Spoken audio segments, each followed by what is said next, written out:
Okay, let's talk about it. It's the one question in a job interview that can just make your palms sweat. The moment the conversation shifts from your skills and experience to, well, to cold, hard numbers. Today, we're going to completely demystify what is your expected salary, and we're going to build the perfect answer together. And there it is. 4 simple words that cause just a massive amount of anxiety for pretty much everyone. It feels like you're walking a tightrope, right? Where one wrong move could seriously cost you thousands of dollars. And look, that anxiety is totally justified. If you go too low, you're leaving money on the table, not just now, but potentially for years to come. But if you go too high, you might just scare them off before they've even had a chance to see your full value. It really feels like a catch-22. But what if I told you there was a way to navigate it perfectly? So here's our game plan. First, we're going to tackle the dreaded question by getting our mindset right. Then, I'll give you a winning 4-step answer and we'll break down why it works so well. After that, we'll cover how to justify your value, what to do when they push back, and we'll finish everything up with a final cheat sheet you can take into any interview. All right, first things first. Let's master your mindset. Before we even think about a single number, we have to get our mental game right. Because honestly, confidence is the absolute foundation of any successful negotiation. So here's the biggest shift you need to make. Your goal is not to timidly ask for what you think you need. No, it's to confidently state what you are worth based on actual facts and research. This is not a moment to be apologetic. It's a moment to be prepared. Moving from that feeling of anxiety to one of informed confidence, well, it changes everything. Okay, with that confident mindset locked in, let's get tactical.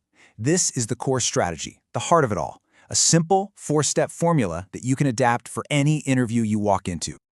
This formula is all about controlling the conversation. You kick things off by showing you've done your homework. That builds instant credibility. Then, you give a range, not a single number, which keeps the negotiation alive and flexible.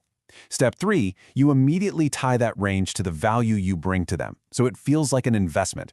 And finally, you signal that you're open to discussion, which makes you seem collaborative, not demanding. So, what does this actually sound like when you say it out loud? Something just like this. Based on my research, I'm looking in the range of, say, R to R. I'm confident this range reflects the value I can bring. But of course, I'm flexible and open to discussing the full compensation package. See how that works? It's concise, it's confident, and it covers all your bases without giving away your power. So why is that specific phrasing so darn effective? Let's peel back the layers a little bit and look at the negotiation psychology that's really making this formula tick. This formula gives you 3 huge advantages. First, that research range protects you from accidentally lowballing yourself. Huge. Second, signaling flexibility makes you come across as a reasonable partner, not some kind of adversary. And maybe most importantly, the bottom of your range acts as a psychological anchor. It pulls the entire negotiation up in your favor from the very start. Now, what happens after you've given your range? Well, there's a good chance they'll ask you to justify it. And this right here is where so many people make a critical mistake. Okay, here is the golden rule. Your justification must always be about your professional value to the company.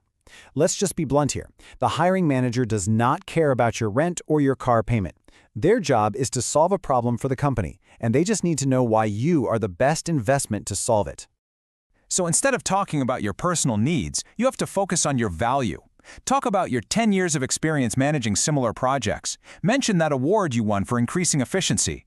Highlight your rare certification in their primary software. You've got to frame the conversation around your professional worth, not your personal balance sheet.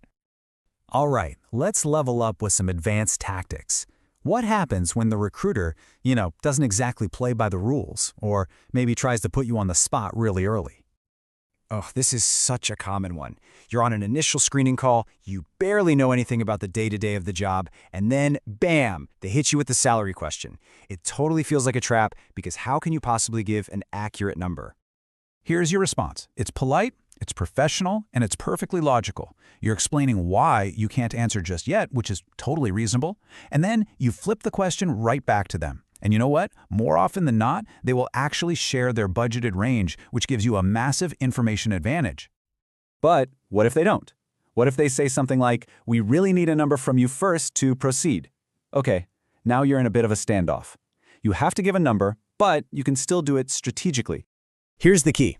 You still give a range, but you make sure the top end of that range is about 10 to 15% higher than your actual, realistic target salary. Why? Because this builds in a negotiation buffer. It allows them to negotiate you down a little bit, which makes them feel like they've won, while you still land right where you wanted to be all along. It's a win-win. And that brings us to our final section, your cheat sheet. Let's just boil all of this down into the most important, non-negotiable rules to remember.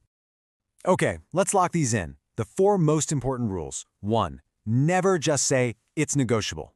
It sounds weak. Give a research range instead. 2. Never, ever, ever state your absolute minimum number because it will immediately become their maximum offer. 3. Always anchor the negotiation high, but remember to signal flexibility. And 4. Always, always, always tie your number back to the professional value you bring to the company. So after all of this, you see, the question isn't just about the salary you expect.